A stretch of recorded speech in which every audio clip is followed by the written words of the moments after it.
अस्सलाम वालेकुम। उम्मीद करता हूँ आप सब खैरियत से हैं। मैं हूँ शुएब हसन। आज हम एक्सरसाइज नंबर 1.2 से पहले जो मैट्रिसेस की डेफिनेशन है वो देखेंगे। कालब की किस्में कितनी हैं और वो क्या क्या होते हैं, टाइप्स ऑफ मैट्रिसेस। वैसे तो बहुत सारी हैं लेकिन इसमें 12 तकरीबन जो 9th क्लास में करवाई गई हैं उनको हम डिस्कस करेंगे। तो फर्स्ट ऑफ ऑल हमारे पास है रॉ मैट्रिक्स। आप देख रहे हैं इधर लिखी हुई है डेफिनेशन, मैंने थोड़ी सी वैसे आपकी बुक्स पर भी मौजूद है, मैं इसको डिफाइन करने की कोशिश करता हूँ। रॉ मैट्रिक्स, इसको कितारी कालब भी बोलते हैं। A matrix is called a row matrix if it has only one row. ऐसा कॉलम जिसमें सिर्फ एक ही रो होती है। उस दिन हमने बात की थी हॉरिजॉन्टली हमारे पास जो चीज़ मौजूद होती है वो रो होती है। अब इसमें हम देख रहे हैं रो एक है, कॉलम बहुत ज़्यादा है। 3 कॉलम है, रो एक है हमारे पास, तो ये कौन सा होगा? रो मैट्रिक्स होगा। तो नेक्स्ट हमारे पास है कॉलम मैट्रिक्स, कालमी कॉलम भी से बोलते हैं। अ matrix is called column matrix if it has only one column. अगर उसमें सिर्फ एक ही कॉलम हो। अब देखिए इसमें 3 रोज हैं हमारे पास, तो हमने वो नहीं देखनी। जो एक ही कॉलम है जिसमें, वो हमारा क्या होगा? कॉलम मैट्रिक्स होगा, कालमी कॉलम होगा। उसके बाद हमारे पास आ जाता है रेक्टेंगुलर मैट्रिक्स। इनको आप अपोजिट करते चले जाएंगे तो नेक्स्ट जो हमारे पास मैट्रिक्स होता है उसकी डेफिनेशन बन जाती है।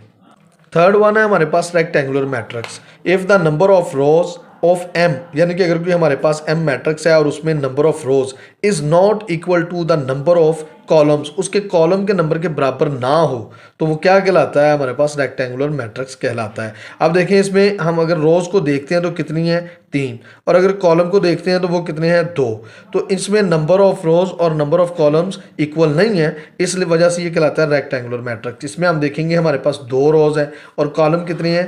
3 है। तो ये कौन सा होगा? Rectangular matrix. अब आपने ऊपर हमने अभी देखा है रो मैट्रिक्स और कॉलम मैट्रिक्स। अगर मैं इधर लिखता हूँ एक कॉलम 1 2 3, आप देख रहे हैं कि ये हमारे पास रॉ मैट्रिक्स है।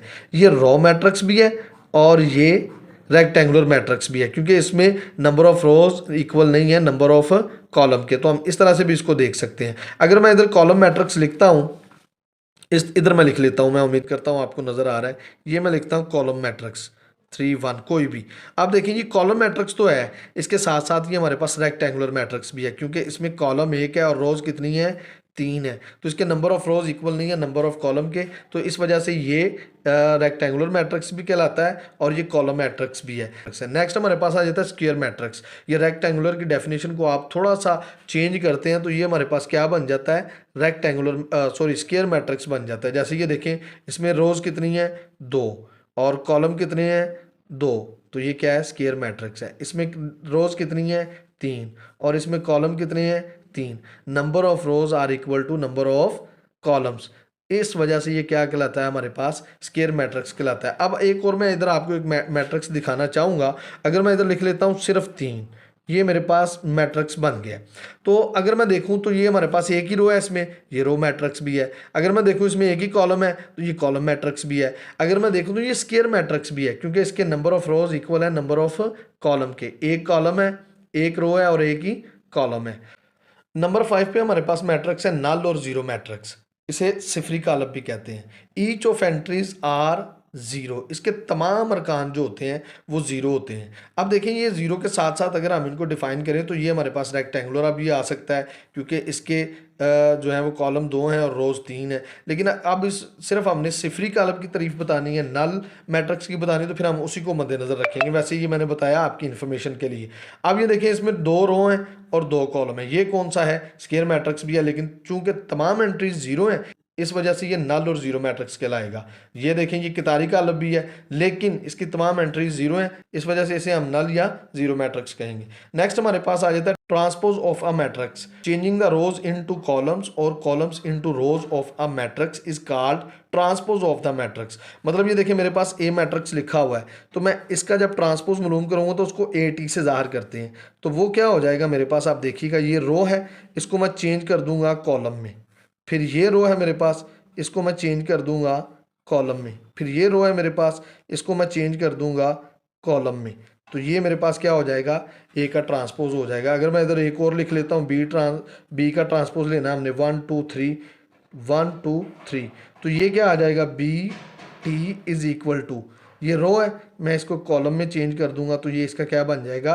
ट्रांसपोज बन जाएगा। तो इसको बोलते हैं transpose of a matrix. Next हमारे पास आ जाता है नेगेटिव ऑफ अ मैट्रिक्स, किसी भी मैट्रिक्स की एंट्रीज के साइन चेंज कर देने से, मतलब आप देखें इधर हमारे पास ये प्लस का 1 है, ये प्लस का 3 है, ये माइनस का 2 है, ये प्लस का 4 है। Changing the science of all the entries, उसके तमाम तर साइन आप अगर चेंज कर दें, जैसे ये मैंने ए ले लिया है तो ये प्लस का माइनस में चला जाएगा, ये भी माइनस में चला जाएगा, ये प्लस में चला जाएगा और ये माइनस का 4 हो जाएगा। नंबर 8 पे हमारे पास है सिमेट्रिक मैट्रिक्स, इसको उर्दू में भी सिमेट्रिक कहते हैं। If it is equal to its transpose, यानी अगर हम ए का ट्रांसपोज लें तो वो फिर ए के बराबर आ जाए। जैसे ये देखिए मेरे पास ए लिखा हुआ है तो मैं इसका ट्रांसपोज लेता हूँ, A T is equal to, तो ट्रांसपोज आपको पता है आप क्या करते हैं, रॉ को किस में चेंज कर देते हैं, कॉलम में चेंज कर देते हैं।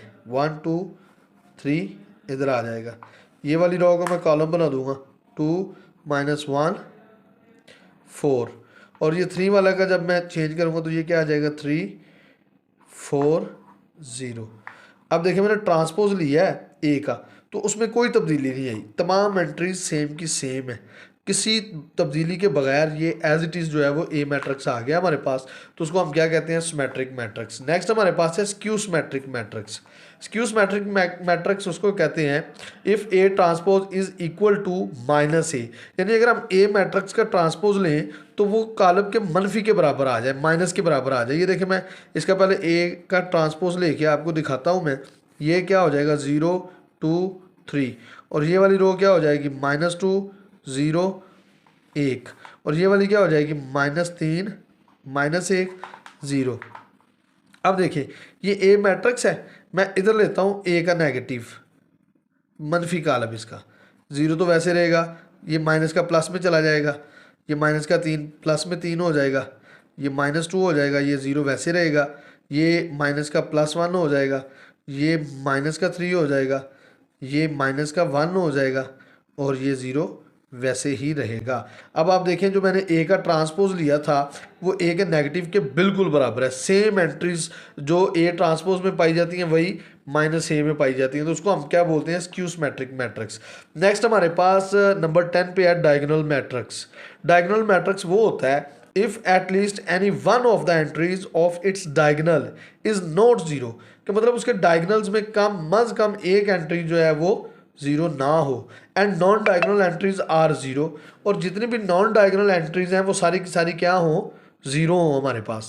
अच्छा, इससे पहले हमें ये समझना होगा कि डायगोनल क्या होता है। डायगोनल होता है ये वितर, जो ये वाली एंट्रीज हमारे पास होती हैं ये क्या कहलाती हैं, डायगोनल्स कहलाती हैं, और जो इस साइड पे होती हैं ये सारी जो है वो नॉन डायगोनल कहलाती हैं। तो इनमें कम अज कम एक नंबर जो है वो गैर सिफर होना चाहिए, यानी कि कोई नंबर होना चाहिए 1 2 3 4 5, बाकी उसकी जो एंट्रीज होती हैं वो क्या होती हैं, सिफर होती हैं। ये देखें आप, ये सिफर होती हैं, और जो डायगोनल की एंट्रीज होती हैं कम से कम उसमें एक जो है वो एंट्री नॉन ज़ीरो होनी चाहिए, हमारे पास ज़ीरो नहीं होनी चाहिए।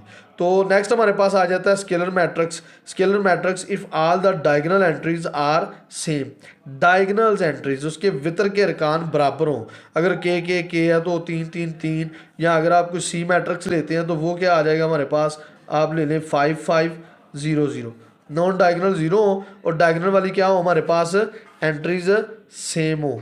नेक्स्ट हमारे पास आ जाता है आइडेंटिटी मैट्रिक्स, वहदानी कॉलम, जिसके ये तकरीबन दोनों में पाया जाता है हमारे पास। देखते हैं if all diagonal entries are 1, जो उसकी डायगोनल एंट्रीज होती हैं वो क्या होती हैं, 1 होती हैं, और नॉन डायगोनल कौन सी होती हैं, 0 होती हैं। इसको आई से डिनोट किया जाता है, इसको आई से डिनोट किया जाता है, हमेशा आई से इसको ज़ाहिर किया जाता है आइडेंटिटी मैट्रिक्स को। और ये आप अगर थोड़ा सा गौर करेंगे तो ये स्केलर भी है, ये स्केलर भी है, क्योंकि इसके डायगोनल की एंट्रीज जो हैं वो बराबर हैं, इस वजह से ये स्केलर भी कहलाता है। ये लास्ट वन हमारे पास आइडेंटिटी मैट्रिक्स था। तो इस तरह से हमने 12 जो डेफिनेशंस हैं वो याद कर ली हैं, तो इससे आपको एक्सरसाइज को हल करने में बहुत आसानी होगी।